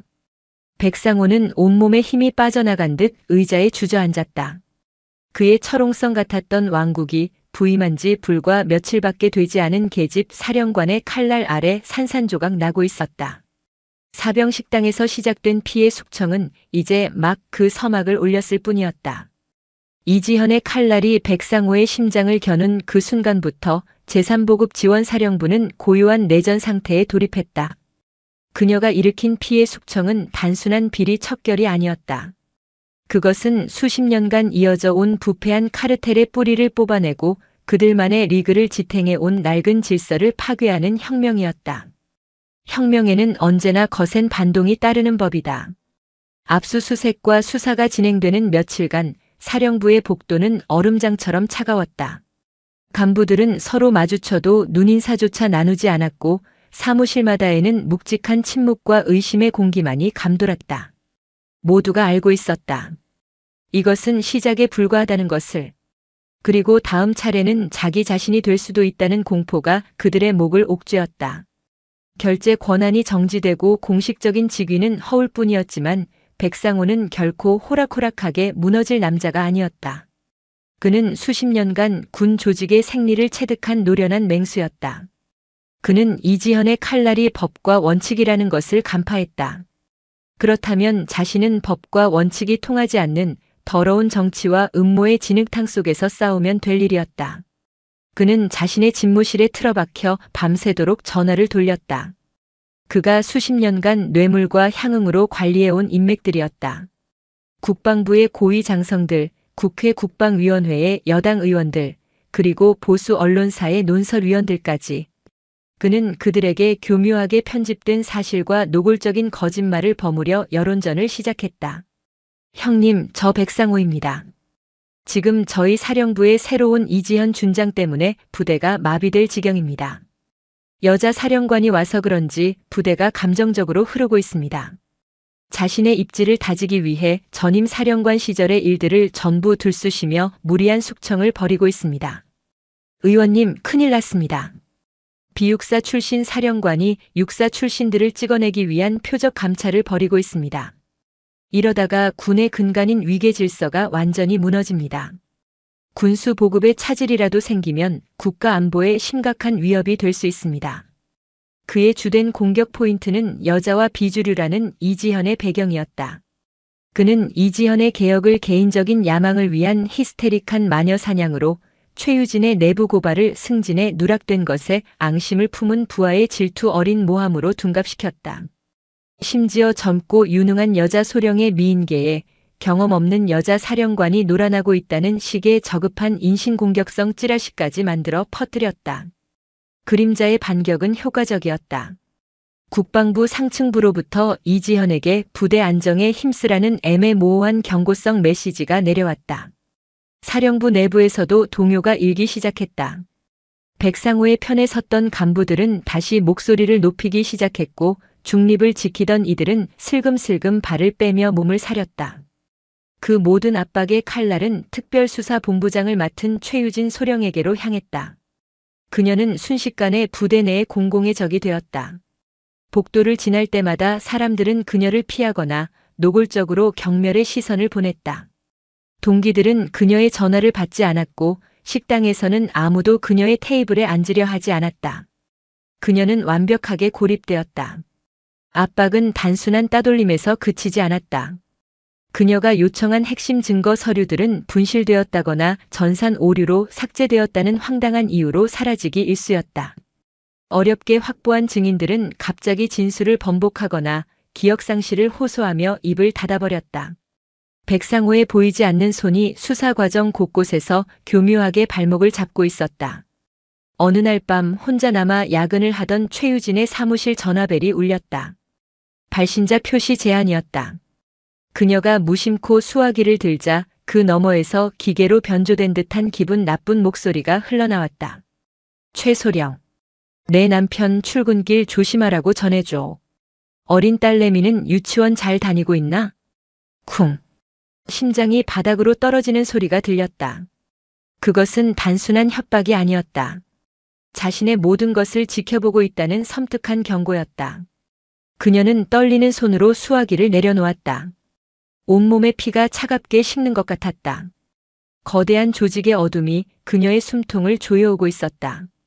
다음 날 아침 최유진은 헬쑥한 얼굴로 이지현의 집무실을 찾았다. 그녀는 밤새 한숨도 자지 못했다. 그녀는 이지현에게 그동안 겪었던 외압과 협박에 대해 보고하며 처음으로 나약한 모습을 보였다. 사령관님, 죄송합니다. 제가 너무 안일하게 생각했던 것 같습니다. 이 싸움 저희가 이길 수 있는 걸까요? 이지현은 말없이 일어나 창밖을 내다보았다. 그녀의 얼굴에는 여전히 감정의 변화가 없었다. 한참의 침묵 끝에 그녀가 입을 열었다. 최소령. 뱀을 잡을 때는 대가리를 가장 먼저 쳐야 하는 법이다. 그녀는 최유진을 돌아보았다. 그녀의 눈은 연민이 아닌 강철 같은 의지로 빛나고 있었다. 급양 비리는 놈의 꼬리에 불과해. 저들의 진짜 심장은 군수품 계약 비리, 그 중에서도 가장 큰 건인 방탄복 계약에 있다. 저들이 꼬리 자르기를 시도하며 시간을 버는 동안 우리는 조용히 놈의 심장에 칼을 꽂을 것이다. 이지현은 이미 모든 것을 꿰뚫어 보고 있었다. 백상호가 정치적인 여론전으로 시간을 끄는 동안 핵심 증거들을 모두 인멸하고 책임을 실무자에게 떠넘길 것이라는 사실을. 그리고 그 모든 혼란의 정점에서 자신에게 조직 안정을 명분으로 타협안을 제시하리라는 것까지. 지금 즉시 군수품 획득 절차 검토위원회를 소집한다. 그녀의 목소리에는 한치의 망설임도 없었다. 사령부 간부들뿐만 아니라 국방부 감사관실과 방위사업청의 전문 감사 인력까지 모두 소집해. 백상호 대령에게는 사령부의 명예를 회복하기 위한 마지막 기회라며 위원회 참석을 공식적으로 통보하도록. 거부할 수 없는 덫을 놓는 것이다. 그녀의 작전은 대담하고 치밀했다. 백상호가 정치질에 몰두하는 동안 자신은 가장 자신 있는 규정과 팩트의 전쟁터로 그를 끌어들이겠다는 의도였다. 며칠 뒤 사령부 대회의실에서 열린 위원회는 살얼음판 같은 긴장감이 감돌았다. 한쪽에는 이지현 준장과 국방부에서 파견된 감사관들이, 다른 한쪽에는 마지못해 참석한 백상호 대령과 그의 측근들이 앉았다. 이지현은 서론 없이 곧바로 본론으로 들어갔다. 그녀는 스크린에 K5 방탄복 계약과 관련된 수백 페이지 분량의 서류들을 띄웠다. 그리고는 마치 숙련된 외과 의사가 환부를 도려내듯 계약서의 문제점들을 하나씩 해부하기 시작했다. 계약서 제5조 사망. 납품 지연 시의 배상금 규정이 통상적인 계약의 10분의 1 수준에 불과합니다. 이것은 특정 업체에 대한 명백한 특혜입니다. 성능평가서 27페이지. 핵심 방탄 소재의 원산지가 명기되어 있지 않습니다. 이것은 규정 위반입니다. 그녀의 지적은 날카롭고 집요했다. 백상호와 그의 측근들은 실무자의 착오라거나 기억이 나지 않는다는 변명으로 빠져나가려 했지만 이지연의 논리적인 반박 앞에 속수무책으로 무너졌다. 그리고 마침내 이지연은 마지막 카드를 꺼내들었다. 백대령. 이것이 이번 방탄복의 최종 성능평가 보고서가 맞습니까? 그녀는 스크린에 계약 적합 도장이 찍힌 최종 보고서를 띄웠다. 보고서 하단에는 최유진 소령의 서명이 위조되어 있었다. 백상호는 기다렸다는 듯이 대답했다. 물론입니다. 실무 책임자였던 최유진 소령이 직접 서명한 공식 문서입니다. 저는 이 보고서를 신뢰하고 결재했을 뿐입니다. 그는 모든 책임을 최유진에게 떠넘길 완벽한 명분을 확보했다고 생각했다. 바로 그 순간 이지현의 입가에 처음으로 희미한 미소가 떠올랐다. 그것은 사냥감의 숨통을 끊기 직전에 포식자가 짓는 서늘하고도 잔인한 미소였다. 그렇습니까? 하지만 그 보고서는 가짜입니다. 그녀는 자신의 노트북을 스크린에 연결했다. 화면에는 새로운 파일 하나가 나타났다. 저는 사령관으로 부임하기 전 국방부 사이버 사령부에 의뢰하여 지난 5년간 이 부대의 모든 서버에 대한 디지털 포렌식 분석을 완료했습니다. 삭제된 파일, 수정된 기록까지 전부. 이것이 바로 백 대령의 지시로 서버에서 삭제되었던 진짜 최종 보고서 원본입니다. 스크린에는 성능 미달, 계약 부적합이라는 붉은색 글씨가 선명하게 찍힌 최유진 소령의 친필 서명이 담긴 진짜 보고서가 나타났다.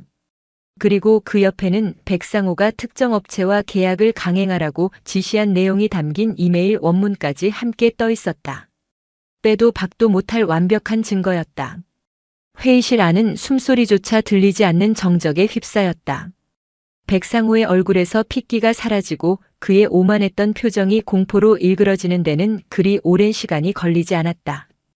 이지현은 자리에서 일어나 스크린 속 2개의 보고서를 번갈아 가리키며 마지막 질문을 던졌다.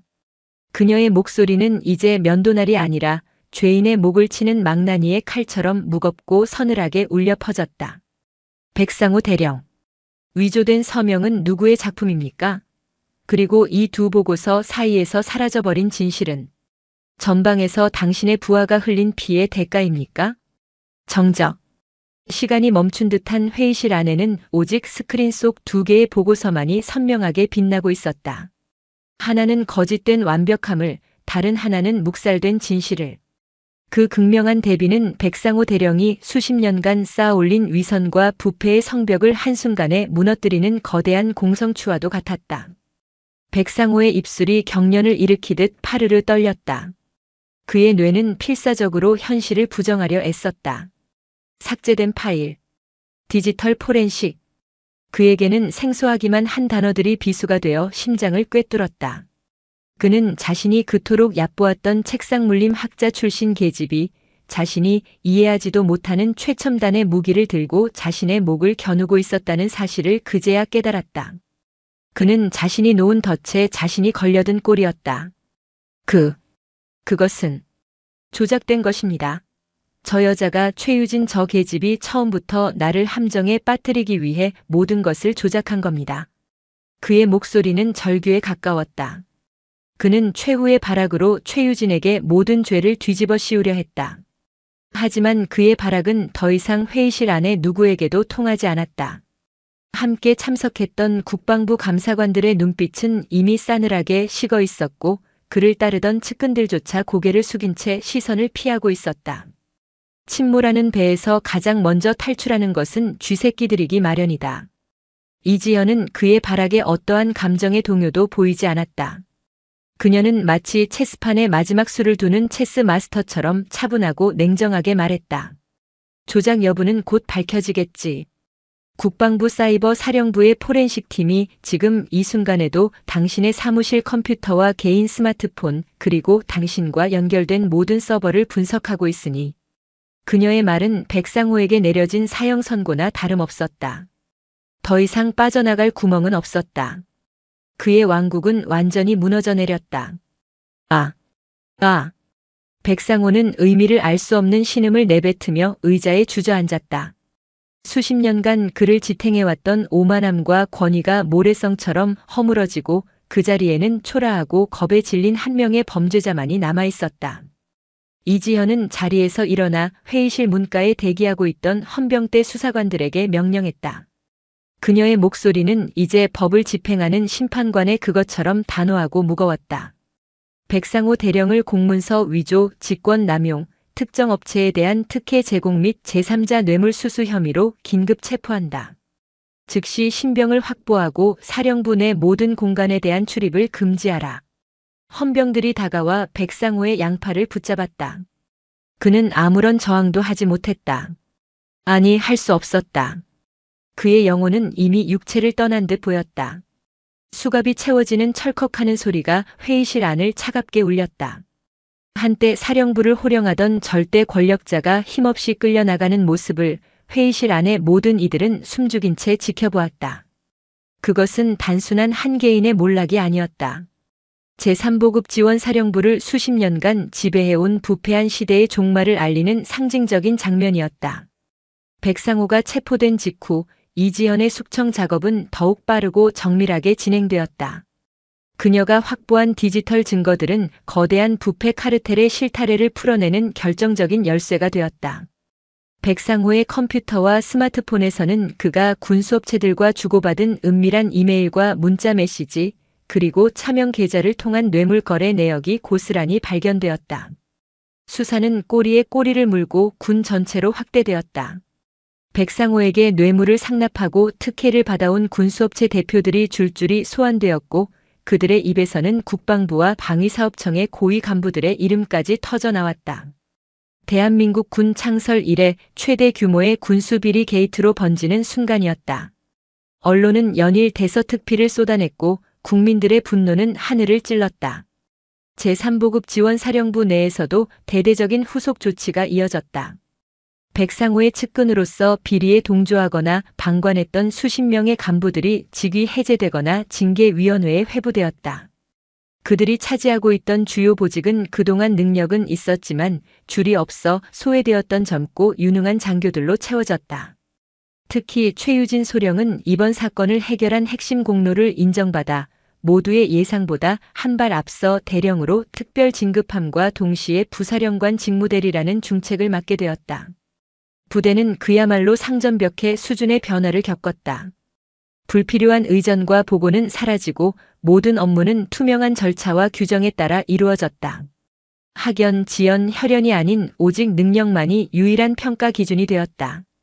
처음에는 어색해하고 불안해하던 직원들도 점차 합리적이고 공정한 시스템 속에서 안정감을 되찾고 자부심을 느끼기 시작했다. 한 달 뒤 이지현 준장은 자신의 집무실에서 창밖을 내다보고 있었다. 가을 햇살 아래 연병장에서는 새로운 보급 장비에 대한 성능 평가가 한창이었다. 과거처럼 밀실에서 결정되는 것이 아니라 실무자들이 직접 장비를 운용해보고 그 결과를 투명하게 공개하여 최종 납품 업체를 선정하는 방식이었다. 그 중심에는 이제 막 대령 계급장을 단 최유진이 있었다. 그녀는 더 이상 누군가의 눈치를 보는 나약한 장교가 아니었다.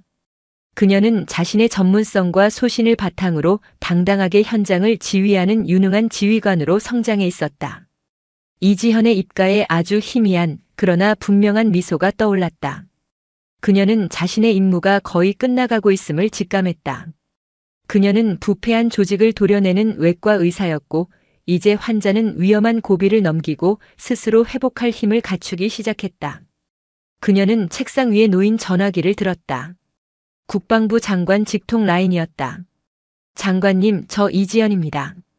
제3보급 지원사령부에 대한 구조 조정 및 시스템 정상화 작업이 모두 완료되었습니다. 이제 저는 제 원래 자리로 돌아가야 할 것 같습니다. 그녀는 자신의 원래 소속인 국방부 감사관실로의 복귀를 요청했다. 화려한 지휘관의 자리가 아니라 모두가 기피하는 어둡고 외로운 감찰관의 자리로 돌아가겠다는 그녀의 결정에 수화기 너머의 장관은 잠시 말을 잃었다. 며칠 뒤 이지현 준장의 이임식은 그녀의 취임식 때처럼 간결하고 조용하게 치러졌다. 그녀는 화려한 칭송이나 작별 인사를 원치 않았다. 그녀가 떠나는 날 사령부 정문 앞에는 그러나 수백 명의 장병들과 군무원들이 자발적으로 나와 있었다. 그들은 거수 경례나 박수 대신 존경과 감사가 담긴 깊은 침묵으로 그녀를 배웅했다. 그녀가 차에 오르기 직전 최유진 대령이 그녀에게 다가왔다. 최유진의 눈에는 뜨거운 눈물이 고여 있었다. 사령관님, 아니 준장님, 베풀어 주신 은혜 평생 잊지 않겠습니다. 이지현은 처음으로 최유진을 향해 손을 내밀어 그녀의 손을 따뜻하게 잡아주었다. 그녀의 목소리에는 그 어떤 때보다도 깊은 신뢰가 담겨 있었다. 최 대령, 이 부대를 부탁한다. 나는 잠시 떠나는 것뿐 언제나 당신 뒤에서 이 군을 지켜보고 있을 테니. 그 말을 남기고 이지현 준장은 미련 없이 차에 올랐다. 그녀를 태운 검은색 승용차는 가을 햇살 속으로 조용히 사라졌다. 그녀는 폭풍처럼 나타나 썩어빠진 모든 것을 뒤엎고 또다시 바람처럼 사라졌다. 하지만 그녀가 남긴 변화의 씨앗은 제3보급 지원사령부의 땅에 깊이 뿌리내렸다. 그녀가 세운 규정과 원칙이라는 단단한 기둥 위에 최유진이라는 새로운 희망이 굳건히 서 있었다. 이지현의 칼날은 보이지 않는 곳에서 대한민국 군 전체를 향하고 있었다. 그녀의 전쟁은 아직 끝나지 않았다. 부패가 존재하는 한 그녀의 감찰은 영원히 계속될 것이었다. 그것이 그녀가 군복을 입는 유일한 이유이자 그녀의 존재 가치였기 때문이다.